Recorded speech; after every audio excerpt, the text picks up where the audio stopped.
All right, what's going on, everybody? What is going on? What is going on? Good morning. Good morning. Why are my levels always off? Every single morning. Start the show and I'm always playing with the levels. You didn't go anywhere. You didn't change anything from yesterday. I don't know what's going on with my levels. What's going on, everybody? Good morning. Thank you very much for being here. What do we got here today? Already March 12th, 8 a.m. on the dot, by the way, on a Thursday. Member show coming up tomorrow at 10 a.m. Hopefully, we get all our members to join tomorrow. Looking forward to that. Lakers game tonight, taking on the Chicago Bulls. Tip-off at 7:30. Love the late tip-offs. Love the late tip-offs. You guys know that. Appreciate you guys being here. Got a fun show lined up today. A lot of good topics. Lakers with some good momentum these last couple of days. See if they can keep it going against the Chicago Bulls tonight. I think they definitely will. And then some really good tests coming up over the next week or so, week and a half or so, which is going to be fun to watch. Cheers to everybody drinking their coffee. I had some people in the chat telling me they're sipping their coffee and getting ready for the show. All right, I'm sipping my coffee, getting ready for the show. Both on the same page here. Let's give everyone a quick rundown of the show. Take a look at some of the comments after that. And then, of course, we'll get the show started. So thank you very much for being here. Please do me a favor. If you're here on YouTube, please subscribe to the channel. We'll greatly appreciate that. If you're here on X, thank you for being here. And, I grabbed a couple of comments yesterday and made them a part of the show on X. I don't want X to feel like they're not welcome. You're welcome. So feel free to put any comments in the chat. And as the show goes on, we'll try to get to some of those comments. But either way, wherever you're getting me from, if you don't mind going to YouTube, subscribing to the channel, turning on that notification bell. So anytime we go live or we post a video, you get a notification on it. Obviously, it would help a ton. And if you think there's anybody that you know that'd be interested in this channel and the content that we're putting out, please share with anybody else that you know. All right, here's what we're going to do today. I'm going to probably start off the show. I do want to mention something just in the standings for a quick second as we start the show. Teams in the Western Conference are struggling. I mean, are you guys watching the Minnesota Timberwolves, the Houston Rockets, the Denver Nuggets? Nobody is consistent. And all of a sudden now, Lakers, who've won 6 of their last 7 games, are actually moving up in the standings. I get it. People are going to have some hesitations. They're going to say, well, what does it matter? You saw last year they were 3rd in the West. That's fine. I think that's a fair conversation to be had. But it doesn't mean they're not moving up in the standings, and it doesn't mean that other teams out there aren't showing some holes, because they certainly are. Austin Reaves, I'm not going to take this as Bible, but I saw an article this morning, it's actually in Lakers Daily, that the Lakers could be offering Austin Reaves the max, 5 years, $240 million. Again, not going to take it as gospel, and I'm gonna kind of sit back and whatever that number becomes, it becomes. But I think the question it took for me was, what is Austin Reaves worth? What is he worth? Do I think he's worth 5 years, $240 million? That's a lot of change right there. That's a lot of dough right there going to Austin Reaves. Do I think Austin Reaves has indicated on a number of different occasions how bad he wants to be a Los Angeles Laker? I think he has. But the question is for the Lakers to continue to build, properly build, under new ownership, the direction that they want to go in, compete, sustain success. Doesn't mean you're going to win every year, but it means you're in the mix every single year. I want to talk about Austin Reaves, his worth, and if we're going to make some type of predictions, what's the right number for the Lakers and Austin Reaves in the offseason? Defense giving the Lakers some hope. All of a sudden, Lakers have become a defensive team. And I'm not telling you they're top 5 in the league, but they're better than average, which is a lot better when they used to be. And I think that kind of ties into a little bit of hope around the Lakers right now. Now, it's up to you how you want to define hope. What I would tell you is that you're a headache in the playoffs. You definitely get out of the first round. You're a headache in the second round, whether that's Oklahoma City or the San Antonio Spurs. Maybe it doesn't mean you get to the Western Conference Finals, but you certainly can start building some momentum if you play some defense. We'll talk a little bit about what they've done defensively. LeBron questionable tonight. I read a lot of articles this morning and last night that were talking about, are the Lakers better without LeBron James? And there's specific articles literally just out there that are only spending time on the analytics of LeBron. I don't need to try to sell anybody one way or the other, but what I think we'll do with that conversation is when LeBron does come back, every game now, if LeBron doesn't play tonight and the Lakers win, it's going to add more to, hey, they're 11-2 now without LeBron. If LeBron does come back and let's say he comes back against Denver and they lost that game, that's going to bring more attention to, hey, look what happened.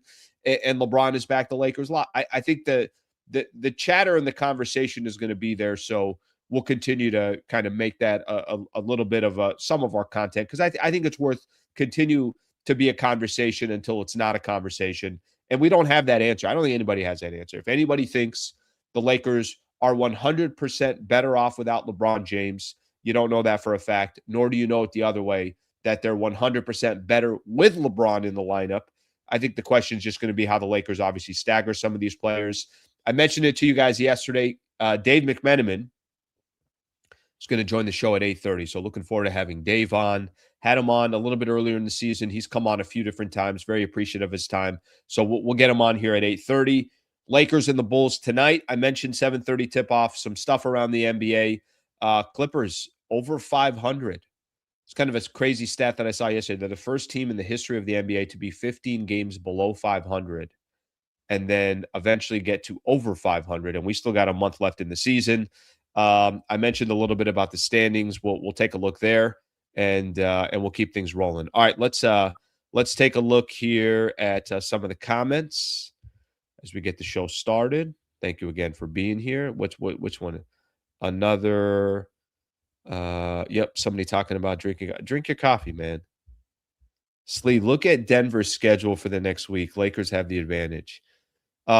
I heard yesterday, I was on Sirius XM. I was not on there, me personally. I was on just listening. Yeah, that's a goal right there. Can we crack Sirius XM for a quick second to talk some Lakers basketball? I'm working on it. We'll see what happens. But I was listening to them talk one of their afternoon shows, and they were talking about Denver's schedule. Denver's schedule is, I think we've even talked about this. I think we've talked about, actually, Eric, see if you could pull up Denver's schedule. Just share it with everybody the next week. Their schedule is brutal. I mean, absolutely brutal. I don't think I've seen a schedule that many games in a row. And we were talking about strength of schedule. I think Denver had by far the toughest schedule left of anybody. But yeah, you're right on that. As I sit here and I talk about some different teams, there are a lot of squads out there that they're struggling. Let's just put it that way. And some of it does have to do with that. Sipping that good. You just can't beat a cup of coffee in the morning. You can't beat it. Last night I went out. I got to start getting into some of my topics here. Let's look real quick at Denver's schedule. I want to look at this here real quick. Okay, so by the way, this is what they got coming up. San Antonio, the Lakers, Philly. Go back some of the games they already played. Go back to some of the games. Look at this schedule right here. They went Boston, OKC, Minnesota, had a game against Utah, Lakers, New York, Oklahoma City, Houston, and then San Antonio, Lakers, and Philadelphia. That's freaking brutal for the Denver Nuggets. And the Lakers got to obviously take advantage of that, and hopefully that's what they're going to do. Let's get things started here. I do want to mention this. And do I pop that up here real quick? Let's Eric, do me one more favor. Do the same thing, but pop up the standings here real quick. Pop up the standings. Before I get started, I just want to say this. I want to say that what's happening right now is very, very interesting for the Lakers, that they've won 6 of their last 7 games.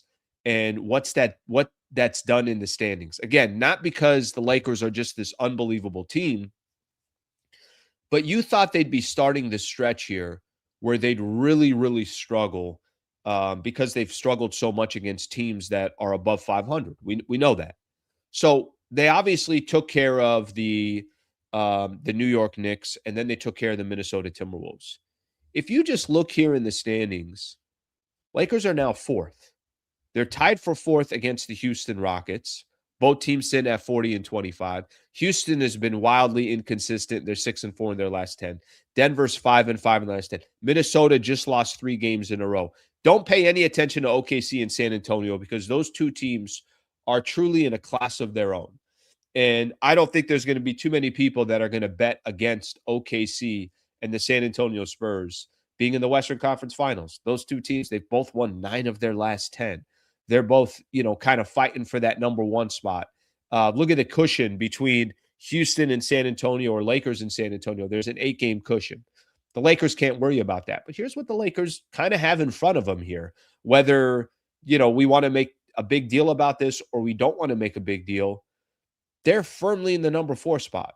They can win tonight and be in the number 3 spot. They still got a game against Denver. They still got 2 games against the Houston Rockets. Can they fall? Of course they can fall. I mean, hell, they can fall. Look where Phoenix is. Phoenix starting to win some games.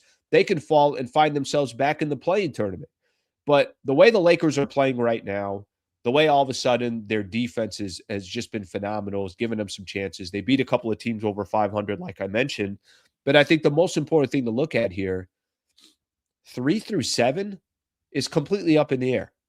And of these teams, the team probably playing the best basketball right now, it's not probably, the Lakers are playing the best of these 4 teams. It doesn't guarantee them anything. They could get the number 3 seed again like they did last year and get hit with a 5-game series against Minnesota and be out again. They can end up playing Denver and lose again like they've, obviously did under the Darvin Ham days where they lost 8 of 9 playoff games to the Denver Nuggets. Of course that can happen. But kind of crazy to see how quick things can change. And the Lakers, of these teams, they're the team that probably has the most momentum right now, based off of how they've performed over these last couple of weeks. And more, I think, predominantly based off of how they've done against some of these other good teams. So we'll leave it right there. We could take the standings down, but I just wanted to kind of point that out because the Timberwolves losing again yesterday. They lost to the Lakers, and they lost the second of a back-to-back to the Clippers. Denver and Houston have to play each other. Denver have been struggling. Houston is all over the place. I honestly think Houston's a first-round exit at this point. But it's encouraging. It's encouraging for the Lakers. And in a second here, I'm going to give you guys a couple of reasons why it's also encouraging, because the Lakers all of a sudden are starting to play some defense. I saw an article. I won't pop it up, but I'm just going to mention it, and then we'll just make this a little bit of a conversation. I saw an article. Lakers Daily put something out there this morning. Again, I'm not sitting here trying to tell you that this is an article that came from, Shams. So there's a big difference just in regards to some of the different people that are out there and are breaking news or whatever the case is. But the article said this. It says, sources tell Lakers Daily that the Lakers will offer Austin Reaves the max, 5 years, $240 million once free agency begins. So, by the way, if the Lakers did that, then they're basically saying, yeah, the whole Austin Reaves, the Utah Jazz are interested or another team is interested. Lakers would clearly put the kibosh to that and say, yeah, that's enough of that. Here's your 5 years. Here's your $240 million. Let's move on. We got other things we need to address in the offseason. So here's a question that I want to ask, for some fans that are out there. And I'm going to do some math here. I just want to see. I don't even think I've even looked. What is that 240 divided by 5? So $48 million a year for Austin Reaves. That would be the number. $48 million a year if he takes this, if that was offered to the Lakers. Again, I'm not telling you that's what's going to happen. I don't think that's going to happen. I think that Austin Reaves has given enough indication. He's had some quotes, and he had some quotes with Dave McMenamin, who will come on at 8:30, that to me says that Austin Reaves is willing to play. He wants to be a Laker. He wants to be a Laker long-term, and he wants to win. I think there's nothing you could question with Austin Reaves that doesn't say that in his DNA, he does not. I don't think Austin Reaves would do very well on a lottery team with great stats, but they suck every single year. I think Austin Reaves would rather play with a team like the Lakers, see if he can compete with Luka, understand that there's new ownership there and that they could be a really competitive team potentially for years to come. And maybe he's not making $48 million, but he's making $38 million a year. That's what I could see from Austin Reaves. What's the right number for Austin Reaves? Because before these last two games, there was a lot of question marks about Austin Reaves. Now, are those question marks have more to do with, well, I mean, look who he's playing with, and if he's playing with LeBron and he's the third option, and he's standing in the corner with Luka Doncic? Or is this just kind of an up and down kind of season for Austin Reaves? But if I told you that there's a player out there making $48 million a year for the Los Angeles Lakers, who's 27 years old, who I'm just assuming that, well, of course he's an all-star then. Well, of course, then he's a big time player for the Lakers for the present and for the future. Of course, he's going to fit perfectly on this team, but $48 million, you better be a player that is not only delivering every single night, that fits perfect on the roster, but on top of that, you better be putting up some all-star numbers on a year in, year out basis. 48's a big number. That's a big number. And especially in today's NBA, you obviously every dollar's got to count perfectly. I don't know what Austin Reaves' number is going to be when the dust settles. I think it's clear the Lakers want him back, and I think it's clear that Austin Reaves wants to be a Los Angeles Laker. And probably the only way that you see Austin Reaves is not part of the Lakers next season. The only thing that I could see, the only scenario that I could see playing out there is if Giannis says, I want to be a Laker, and the Lakers have to use Austin Reaves in some type of sign and trade, and Austin Reaves is okay for going to go play with the Milwaukee Bucks, or they find a third team or whatever the case is. But that's the only scenario that I see that Austin Reaves is not a Laker. The question then just comes down to what's a win-win for both sides. $48 million, that sounds like a very, very rich contract for Austin Reaves. I'm not trying to be disrespectful to Austin Reaves, but 5 years, 240, that's a lot of dough towards Austin Reaves for a player that's in your backcourt that's yet to make an all-star game and is in the backcourt with Luka Doncic. Your backcourt now is taking up such a significant amount of your cap space. This isn't me hating on Austin Reaves. I'm not telling you that Austin Reaves should not be a Laker long-term. What I'm telling you is that's a high number. So I don't know what that number is, but damn, doesn't it feel a lot more comfortable if he's around 35 to 40 million? 35 being the more probably ideal situation for the Lakers. But based on this one report, we'll see if the Lakers feel like there's enough threats out there and this is what they have to do in order to keep Austin Reaves. We'll see what happens. I think Reaves is going to be a Laker when the dust settles. The question is just going to be, what's that number going to be?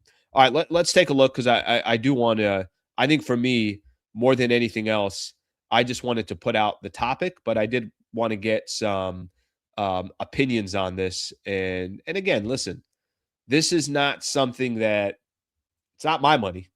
Right? What the hell do I care if Austin Reaves makes $48 million or if he makes $38 million or 35 or 30, whatever the case is? The guy's going to have generational wealth.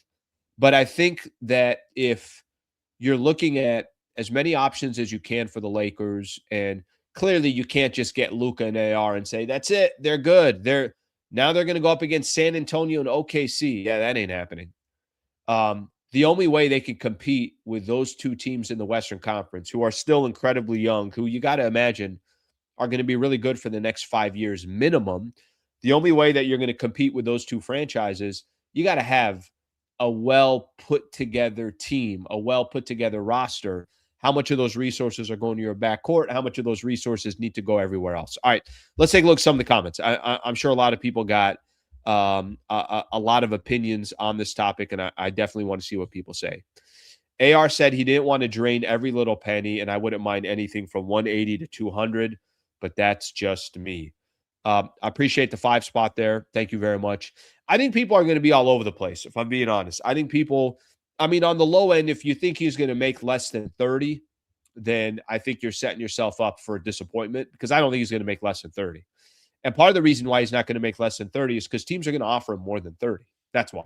I mean, there's kind of a simplicity to this conversation. The simplicity to this conversation is he's going to get paid. The question is just going to be, how much is he going to get paid over this course? Let's see what else we have here. Let's get a couple more in here. By the way, thank you again, Savage, for the super. You're always very kind with the super, so thank you very much for doing that. $30 million a year, maybe 24. 20 to 25, no higher. Well, let me just play that one out for a quick second. 20 to 25, you offer that to Austin Reaves. He's on a different team. So you're not going to have Austin Reaves. I think there's a portion too where there's maybe a disrespect, and you don't want to do that. Don't give Reaves an elite contract. Give him his money. He's not having an up and down season. LeBron had just been in the way for part of the season. There are people that feel that way, by the way. I think even if Reaves, or I think even if LeBron's not there, you're still going to have to ask yourself the same question. How much you want to put towards that backcourt? Do you have enough defense? Can you put together a roster that can compete with OKC? And, I'm going to keep saying this. If the goal is to win an NBA championship or get to the NBA finals, if that's the goal, which I'm pretty sure every Laker fan, including Mark Walter, that's the goal of the Los Angeles Lakers. Well, you got to get through OKC and you got to get through the San Antonio Spurs. They're not going anywhere anytime soon. Liability on defense. Reaves going to be judged in the playoffs. That's a phenomenal point right there. And frankly, I think if Austin Reaves is able to be, if just think about how polarizing that conversation is going to be. If Austin Reaves has his 16 points a game in the playoffs versus if Austin Reaves has his 24 points a game in the playoffs, how different that conversation is going to be. Now, the other question, and I know this kind of comes with the territory, but the other question that will come is, all right, well, is he the second option on the Lakers? Does LeBron adjust his game? Has it helped that LeBron is sitting on the sidelines and decides, all right, here's what we're going to do. Here's what I'm going to do. I'm going to play just completely as a role player over this stretch because the Lakers are better off that way. Does JJ Redick make the proper adjustments? There's a lot, and not all of it is going to fall on Austin Reaves' back. $48 million a year is way too much. Kyrie gets 37 to 38. 48's a lot. That's a lot. That's a lot of money. I'm gonna read this last one, and then I'm gonna try to get in a couple other tops. I'll bring this up again with Dave McMenamin and get his thoughts on it. Where is Reaves ranked in the NBA? And the question is, are teams game planning for him? I think teams are game planning for him. I think it's smart to game plan for him. There's a stat that we were using, whether it was yesterday or was the day before, or the night of the Lakers Timberwolves game. Maybe I mentioned it on both. I want to say they're 18-3 when Reaves scores 20 points or more. 18-3 when Reaves scores 20 points or more. The reason why I bring that up is, yes, teams are 100% going to game plan around Austin Reaves because they know if Reaves doesn't have a productive game for the Lakers, there's a good chance that you can beat the Los Angeles Lakers. And if Reaves goes off for 25 or 30, or in this last game, what do you have, 31 against the Minnesota Timberwolves, the chances of you beating the Lakers is very, very low. I think game planning for Austin Reaves, by the way, which is very common. If you're playing I'm going to give you an example. If you're playing, I'm just trying to throw some teams out there. If you play the Minnesota Timberwolves, I know that Anthony Edwards most likely is going to get his. I am game planning around Jaden McDaniels and Julius Randle, and I want some of these other guys to really struggle. If you're game planning around the Lakers, I know Luka's going to get his. But my hope is if Luka gets his, that some of these other players, like Austin Reaves, specifically Austin Reaves, that he's not performing well. So I do think there's something to that. Absolutely, I think that there are teams game planning for him. The question is going to come down to, like I said, $48 million a year for Austin Reaves. That's a lot of change right there. That's a lot of money for Austin Reaves. I think if you told me what's that ideal number, let me do the math here real quick. I think I got my number. Come on, that's not fair. Can't give Austin Reaves 35 a year for 5 years, a buck 75 for Austin Reaves. Is that not a fair number? That feels like that feels like that's great on both sides. Reaves gets generational wealth. The Lakers get a player that they can build around. 35 a year seems like the right number. It ain't my money, but I do like counting other people's money at times. All right, let's kind of keep things moving here. There's still obviously a number of topics. I know a lot of people have an opinion on this on Thought, and I appreciate you guys putting your comments in here. I'll try to get to the rest of the comments here in a little bit. Let me give a quick shout out to Harrah's Resort SoCal. I had somebody hit me on yesterday and say, "Hey, Al, I've been hearing you doing all these Harrah's reads. Tell me a little bit more about Harrah's." I'm like, "All right, I got you. It's a resort. It's beautiful. Great for kids." He was asking me actually specifically, I got a family, I got kids. What do you think? I'm like, look, you got the lazy river, you got good restaurants. They could be outside the entire time. He's trying to go book in April. 1 to 2 hours away from anywhere in Southern California, in a beautiful area of San Diego, which is North San Diego in the Palomar Mountains. I highly, highly, highly recommend if somebody's looking for a staycation to just at least go to the website, go take a look at Harrah's Resort SoCal. Obviously, I could give you guys all the information that I want, but go see for yourself. There really is. It's great for a family. It's great for a couple. If you just want to go out there for a couple of days, typically what happens a lot too is there's a lot from an entertainment perspective, comedians, performers, all that stuff. So there's a lot to do over at Harrah's Resort SoCal. Hell's Kitchen, I think one of the best restaurants in Southern California, is located there as well, which is part of Gordon Ramsay's.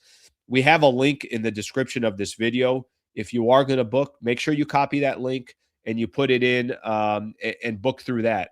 We're showing it here. I mean, look how low the rates are during the weekdays. The reason why the rates are low during the weekdays is because if you use our link, you're getting 20% off. So trying to obviously give an incentive. Harrah's is trying to hook up our listeners. Shout out to Harrah's Resort SoCal for being a part of the show and taking care of our listeners as well. HarrahSoCal.com is the website. And like I mentioned, make sure to use our link there to get the proper discount there. Okay, I do want to move on here. A couple other topics that I want to get into. I'm going to wait on the LeBron stuff, but I'm going to say something real quick about the Lakers defense because there are some things happening with the Lakers right now. And the reason why there is a little bit more hope around the Lakers is because they're playing some defense. They're able to get some stops. So there was a couple quotes here that I want to read. Here's something from Luka. "I think we're playing some of our best basketball games of the season." This is what he said after the Lakers beat the Minnesota Timberwolves. Okay. So like I said before, it starts with our defense. I think everybody is putting in the effort, and that's not easy to do. And I think we're doing it right now. Okay. JJ Redick said something about their defense. So one thing I'll say about my staff. Nope, that's not the quote. He said, "We're not going to be the number one defense in the league, but to be, above average and to have those two performances against those two teams back to back is really encouraging." Listen, I don't know how much people's mood or thought changed about the Lakers since Sunday afternoon, but it's changed a little bit for me. I mean, they didn't go 0-2 against the Knicks and the Timberwolves. They didn't split those two games where you're like, maybe they just had one good game. They dominated the Knicks. They dominated the Minnesota Timberwolves. How did they dominate both of those teams? They were phenomenal on the defensive side of the ball. I think the defense will give the Lakers a little bit of hope. That's the only kind of point that I want to get across here. If you're going to start playing better basketball and you're going to start changing some of the narrative that's out there, and the narrative is really clear around the Lakers. The narrative is this is a first-round exit. The narrative is they can't beat any good teams in the NBA. The narrative is they can't beat playoff teams. The narrative is their record is only their record because they've beat up on so many bad teams. If that's your narrative, how can you change it? And by the way, I don't think the narrative changes over 2 quality wins. I think you got, let's say, Denver and Houston twice. You win 2 or 3 of those. And then you go to Orlando and Miami and some of these other kind of tougher road games. You continue to show that, hey, this isn't a fluke. The defense is kind of setting the tone. You got a lot of different guys stepping up. And obviously the Lakers are able to continue to build some momentum. But that's the only kind of point that I want to get across on the defensive side of the ball. The defense does give the Lakers hope. That's what it does. And we'll see what obviously the Lakers are able to do over a longer stretch of time, over a longer period of time. But they got a lot of games in front of them that they can still kind of try to figure some stuff out. And hopefully that defense does exactly what it's been doing, which is giving the Lakers a little bit of hope. For next year, no matter what, he has paid the cap hold of $20 million. It's what he will cost the Lakers because of his bird rights. Luka wants him to stay. He will get 35 plus. 35 is the right number. That's it. I did the math. I figured it out. I was having some trouble. I was having some trouble trying to figure out what the number is, and we did the math together, and I think 35 is the right number. By the way, everybody's going to have an opinion on this. Everybody's going to have an opinion on Austin Reaves. Everybody's going to give their thoughts of Austin Reaves has become a really polarizing player for a lot of Laker fans. And part of the reason why he's become a polarizing player, I mean, there's a number of reasons why he has, but part of the reason is can he work with Luka? Is that the right backcourt? How much is he going to cost? He's not going to be at that 13, 14, $15 million discount that he's been these last couple of years. Is he an all-star? Do you want that in your backcourt? The defensive liabilities. He's a polarizing player for a number of reasons. Doesn't mean he's not a good player. Doesn't mean that he can't be an all-star. But how people view Austin Reaves, how he did in the playoffs, this past playoff run. So a lot of people have opinions on Austin Reaves, and that's not too shocking or surprising. That's kind of expected, if I'm being honest with you. Definitely expected based off of who he is and what he's going to get paid potentially in the summer. By the way, appreciate everybody, or I appreciate to David here with the super. Thank you for sending over that super. Let's get some more comments in here, and then eventually we'll get Dave to join us. And I still want to get into some of this LeBron stuff that was coming out, some of the other stuff that was coming out in regards to LeBron and him being questionable tonight, and just the same conversation that we were having. Lakers better off, not better off with LeBron. A lot of articles out there in regards to that. AR shooting in the first half of games is inconsistent. Can't wait for AR to catch a rhythm by him shooting 0 for 8. By that time, we are either down 15 or more. He's been doing that a lot. Yet last two games, I mean, I think the game against Minnesota is the game that you're referring to. Let's say he had 2 points in the first half and 29 in the second half, if I'm right. I think those were his exact stats. Yeah, obviously, you don't want it to be that lopsided. And if it is that lopsided, that's not the most comfortable thing. But certainly in regards to that, I get it. Okay, I'm going to jump to another topic here and kind of keep things moving here. So LeBron is listed as questionable for tonight's game. All right. Listed as questionable. What has been the main topic around the Lakers these last couple of games?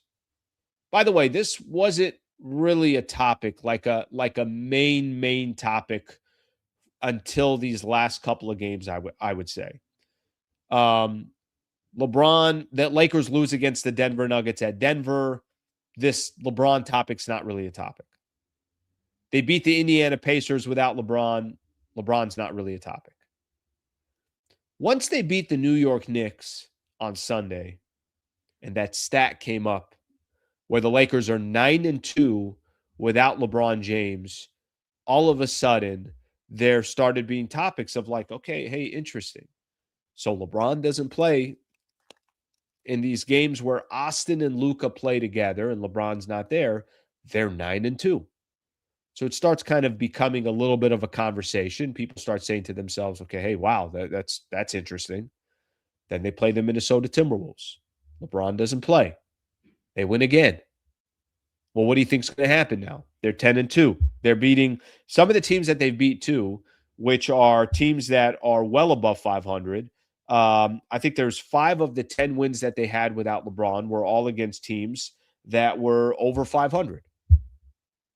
All right. Conversation now continues again. I'm reading some articles this morning. There's an article let's see what we have here. I know Sports Illustrated did an article. Lakers Daily did an article. I mean, There was a lot of the New York Times had an article in regards to, or I think it was The Athletic, just a lot of the articles right now, that conversation is coming up, and that conversation is coming up predominantly because of that 10-2 record. So yesterday we did a little bit of this. There's one article specifically that was trying to kind of break it down. This is Sports Illustrated that did this. Just fundamentally, just looking at the stats. Are the Lakers really better without LeBron James? Here's what the numbers say. And it goes into all the numbers, and it gives its analytics, when he's in there, when he's not in there.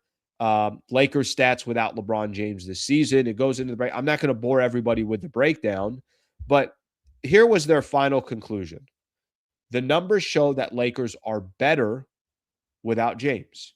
However analytically that they did it, the numbers show that the Lakers are better without James. Here's my problem with a lot of these articles and a lot of the conversation that people want to have in regards to LeBron and that 10-2 record without LeBron when Luka and AR are in there. The only issue I have with this conversation is, what do people think is going to happen? That LeBron's not going to play the rest of the season? Do people think that the Lakers are better off in a 7-game set in the playoffs without LeBron James? By the way, you can make that case if that's a case that you want to make. Here's what I would say. They're much better off trying to figure out how to win with LeBron and using him differently and making Austin Reaves the second option. I mean, they're much better off under that scenario than they would be under the scenario of, well, just, don't play LeBron the rest of the way. Obviously, that's not going to happen. They're much better trying to figure out how to use LeBron than not use LeBron. And there's, I think, adjustments that can be made.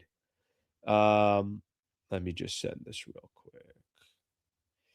And I definitely think that there's, obviously ways to still incorporate LeBron, but in a different capacity. That was kind of the argument that I was trying to make yesterday.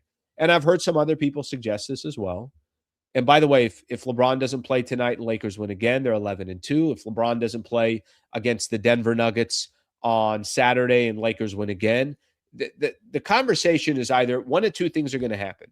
Either there's going to be more of a case being made of, well, if LeBron's not there, Lakers win and Luka and AR are there. Or the case is he comes back and the Lakers continue to win and their defense is still as good and Austin Reaves is just still putting up really good numbers. Then there's less of a case towards that. But the conversation now around LeBron is all about, are they better off with him or are they better off without him in that lineup? But I think really what the conversation needs to be is, how can you just make sure all three of these guys are available? How can you make sure that when these three players are playing together, that they're playing ball the right way, that there is still enough balance, that those three players aren't playing together a lot of the time, that you give some more minutes to where AR is the guy, which obviously that hasn't been the case in a lot of these scenarios. And some of that's going to fall on Austin Reaves' back. Some of that's going to fall on LeBron's back. And some of that's also going to fall on JJ Redick's back. So the articles are interesting because a lot of these articles are now starting to hit specifically on what the stats look like with LeBron, what the stats look like without LeBron. And that will continue to be a conversation until it's not a conversation. And it doesn't surprise me, but that certainly is the case. All right, let's take a look at some more of these comments here. All right, let's see what the people are saying in regards to this topic. Let me get this one in here real quick because it's still on the Austin Reaves topic, and I want to make sure we're taking care of those who fire away on a super, so I appreciate that. Austin is not athletic. Does he play very good, great defense? No way he should get a max $32 to $36 million for 4 years only. I think he's going to get that fifth year. Whether you want to see that fifth year or not, that is obviously some of the leverage that the Lakers have is by offering him a fifth year. Every other team out there that tries to sign him can only give him 4 years. So there is an incentive to stay with the Lakers, and they definitely try. Most of the NBA is trying to, however, as best as they can, encourage players to stay with their current team. So that's why the Lakers can offer him 5 years while other teams can offer him 4. He's not athletic, but I think he's very crafty. Listen, for not being athletic, He's got some pretty damn athletic plays on offense where he can still get by good defenders. But I think the bigger question with Austin Reaves is what is the right number for him and the Lakers? I don't disagree here. I'm around that 35 range. I think that would be kind of a perfect situation for both sides. We'll see what happens once we get there. All right, let's look at a couple more of these LeBron topics. I'm 100% certain LeBron will be ready to go for the playoffs, just like every year he's been a Laker. This is just a very long preseason for him. Yeah, and what happens with LeBron, I think people look at LeBron a couple different ways. One way they look at LeBron, they say to themselves, they look at LeBron and they say, well, he's making $52 million, so I don't want to hear any excuses. Or they look at LeBron and the name is a lot louder than his performance these days, right? LeBron can't be the same player, which, by the way, he's still putting up unbelievable numbers at his age and at this stage of his career. He still is. But there's LeBron, the name, and then there's LeBron, the 41-year-old who's trying to produce on a night in, night out basis. It's obviously not going to be the same LeBron. I think there's something here. Will a playoff format help LeBron? I think it will. Will the fact that you never have back-to-backs, that you get more rest, that you play 2 games in one city and then 2 games at home, and there's less travel, is that going to benefit LeBron? I think it will benefit LeBron, but I still think it means for the Lakers, he's got to be the third option. I still think it means for the Lakers, it's going to be important for LeBron to be sitting on the sidelines right now, realize what the Lakers are doing on a night in, night out basis without him, see where he can kind of fit in more as a role player, which I'm sure LeBron has never heard that in his life, and that's never been a sentence in his life, but it's the truth. LeBron does need to be more of a role player for the Lakers. And that's not disrespect to LeBron. It's just that's where he is in his career, and that's what the Lakers need from him at this point. I said this, I think I was saying it yesterday, and I definitely is a compliment to LeBron. Luka and AR are one-trick ponies. I don't think Luka can play off the ball, period. I don't think Austin Reaves is nearly as effective off the ball. Luka needs the ball for 16 to 18 seconds of a shot clock.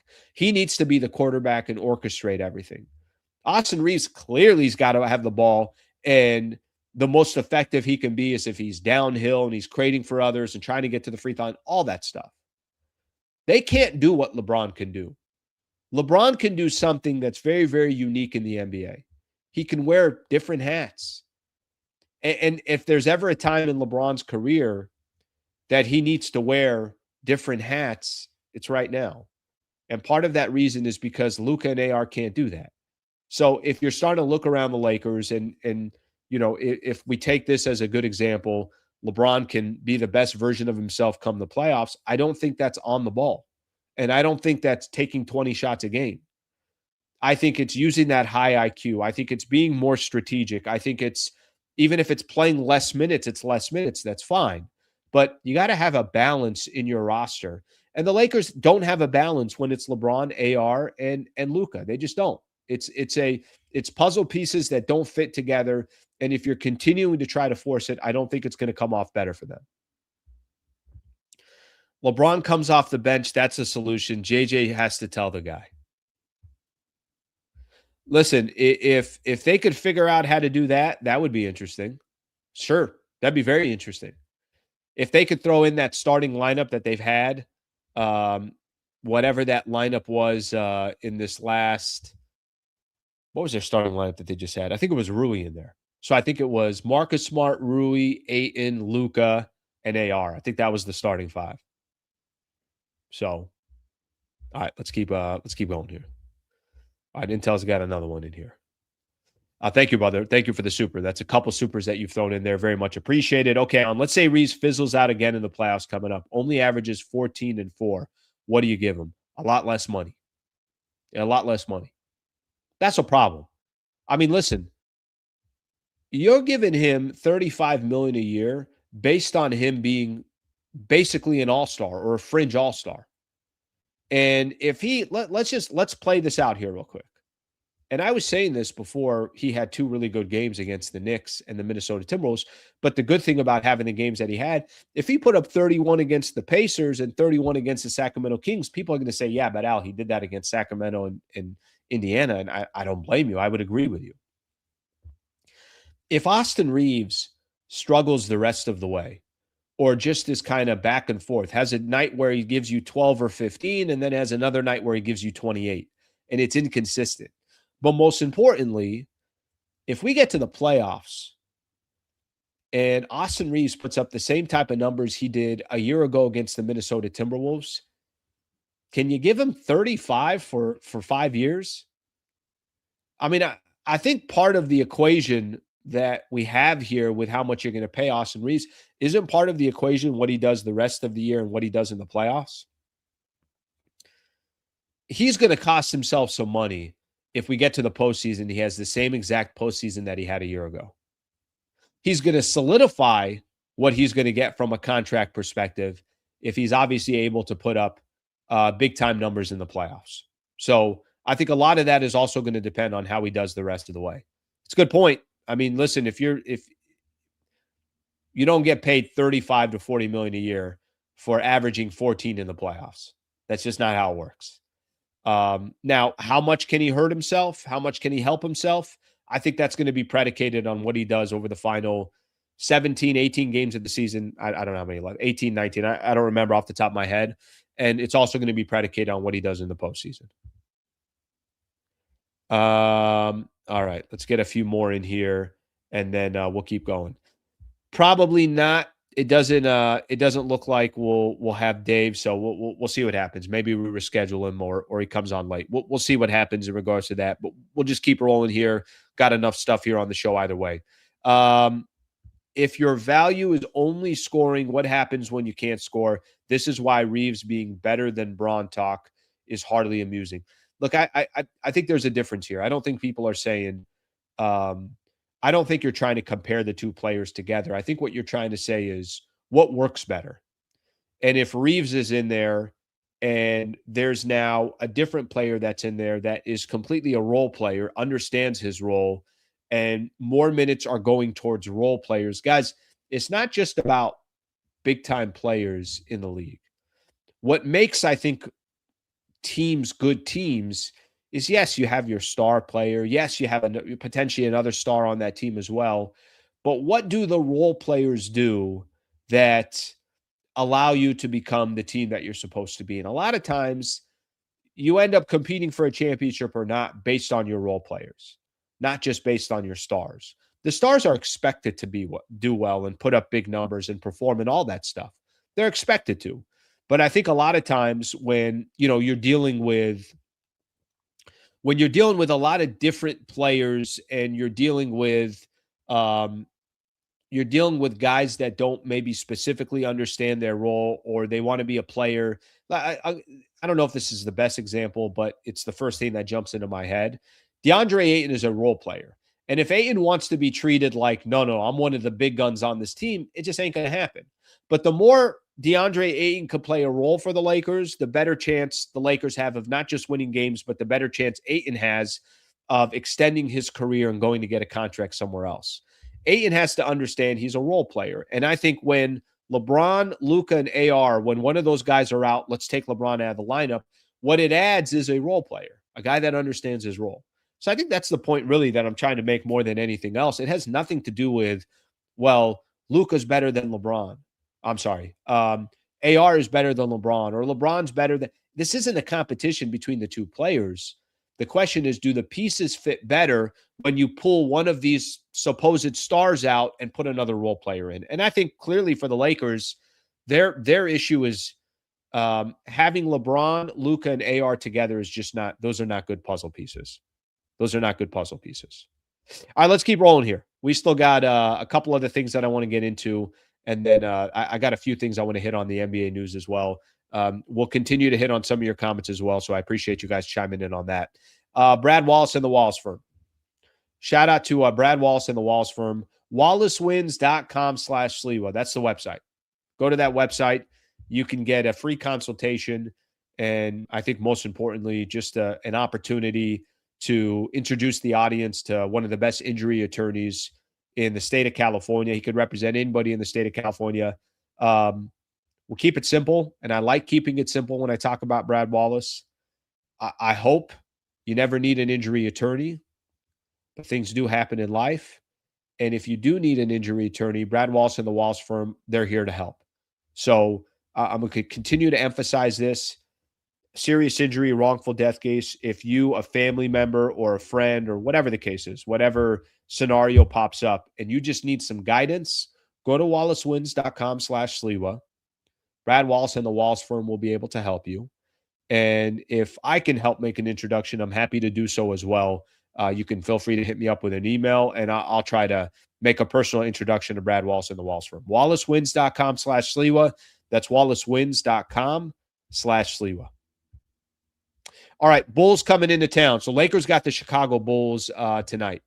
I'm not going to spend too much time on Lakers and the Bulls, but here's what I will say.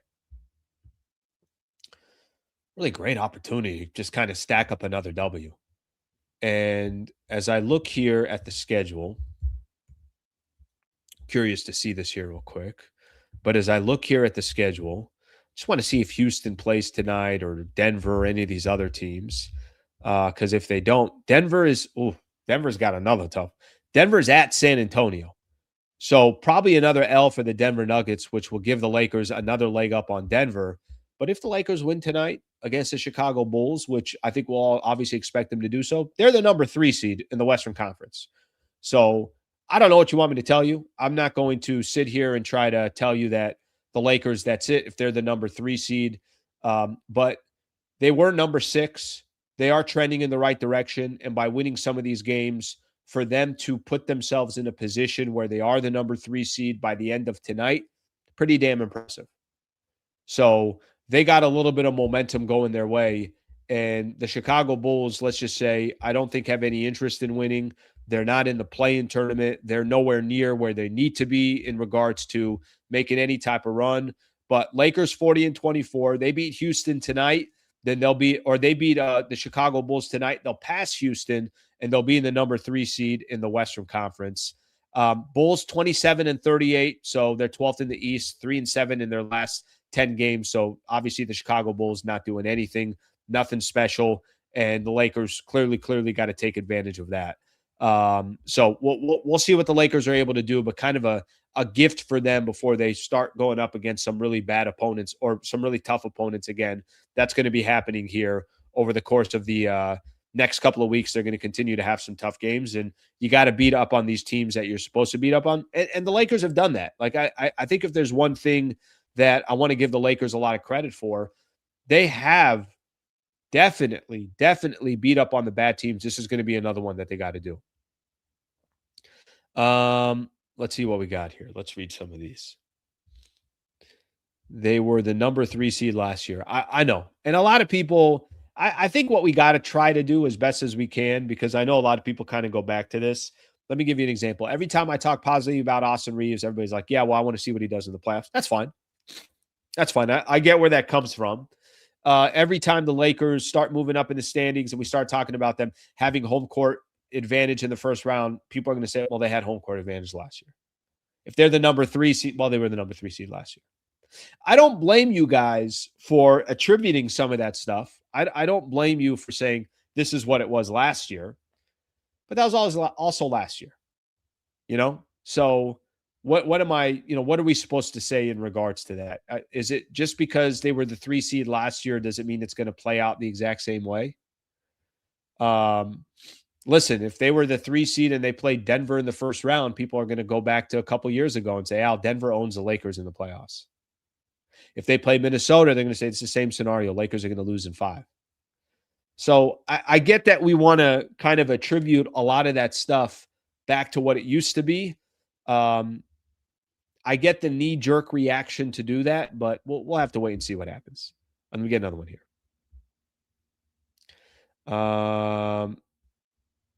Let's see. Just want Lakers to shut Edwards' mouth up, okay? That's one way of doing it right there. Slee, we should be at a sports bar to watch the game. Yeah, probably not happening. Probably not happening. I know. I mean, unless I got to do a post game right after. I don't think it's going to be happening. Okay, we got a number of NBA stories that I want to get into, and then I still want to, obviously read some of these comments before we get out of here. So we'll get a chance to do that. But some good stuff around the NBA that I want to jump into. Obviously, no Dave McMenamin. Thought we'd have him on. We were working on that, but I don't think that's going to happen. Let's see what we got here. Yeah, weren't able to make it happen. So we'll try to reschedule with him, and we'll keep you guys posted on that. Okay, so a couple stories around the NBA. Let's get into a couple of the stories around the league and go from there. So tonight, by the way, I did mention that the Nuggets are playing the San Antonio Spurs. The game of the night. How about the Boston Celtics at the Oklahoma City Thunder? This could be another NBA Finals preview. You had Boston at San Antonio a couple of days ago. That's a game Jaylen Brown got thrown out of. And now you got the Boston Celtics taking on the Oklahoma City Thunder tonight. So really good game there. Only other game that I saw that's decent, Sixers Pistons, if you want to call that sort of a decent game. That's a 4 p.m. on Prime Video as well. So there's another game in regards to that. Let me throw out a couple other NBA stories here. Clippers beat the Minnesota Timberwolves yesterday, 153 to 128. They dropped 150 plus. Kawhi had 45, 5, and 5. Ant, by the way, had 38. Clippers became the first team in NBA history to be 15 games under 500 at one point in the season. They were 6-21 is how they started. To get back to the over 500 mark, they're now 33-32 and 8th in the Western Conference. Damn, that's pretty freaking incredible. I got to be honest with everybody. I remember when they were 6-21, I'm saying to myself, I'm like, they got to just start selling. They got to sell everything off. I mean, the Clippers just got to completely rebuild. By the way, it doesn't mean they're going to compete in the playoffs this year, but it does mean they could be a headache. And here's the funny thing. They did kind of sell off. They traded Ivica Zubac and got a pretty good package in return. Benedict Matherin's a nice player. Of course, they got a lot of draft compensation. So they did really well. They traded away James Harden and got a point guard that's 10 years younger in Darius Garland. Either way, whether they kept that team together or they didn't, they weren't going to compete for a championship. They still won't compete for a championship. But they did kind of lay a little bit of the groundwork of what's the future for themselves. And they're still playing some pretty good ball. That's a crazy stat right there. Crazy, crazy stat. Steph Curry will miss another 10 days with his knee injury. I don't know what you want me to tell you about the Golden State Warriors, but that's a wrap. They're not going anywhere. Shams Charania put this out there. I know Anthony Slater, who also covers the Warriors for ESPN, says Golden State Steph Curry will miss another 10 days with his ailing knee, stretching his absence to 5 more games and a total of 20 consecutive. Sources tell Anthony Slater. Curry has started on-court work and is aiming to intensify his workouts. We'll see what happens in regards to Steph Curry. And as I kind of look at the standings, there's there's some teams out here we're not talking about, but the Clippers already passed the Golden State Warriors. So Clippers in the number 8 spot, Golden State falls to number 9. I don't know if the Clippers will be able to catch the Phoenix Suns and see what they do from there, but that gives you an idea just from a couple of these teams in the Western Conference. Last NBA story I want to mention here, and then we'll take a look at a couple of comments and we'll call it a day. The Charlotte Hornets won again as well.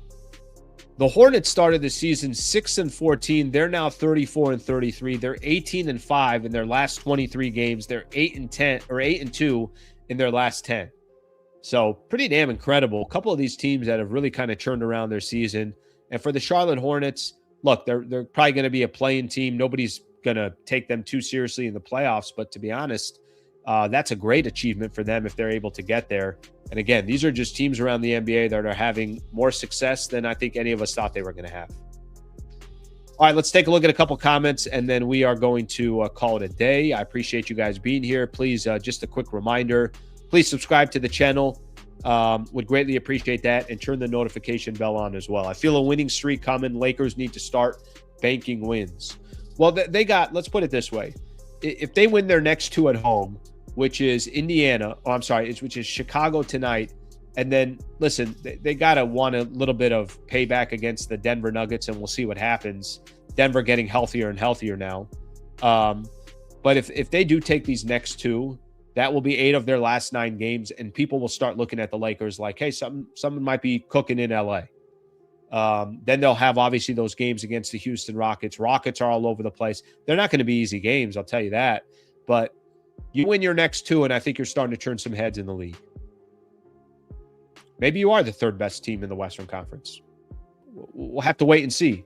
And the 3rd best team is nothing to,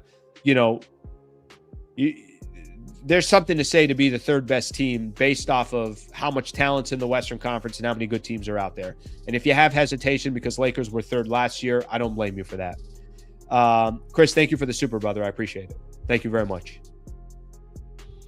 Nuggets better pray Peyton Watson healthy by the time the playoffs begin, or else Luka going to average 40 against Denver.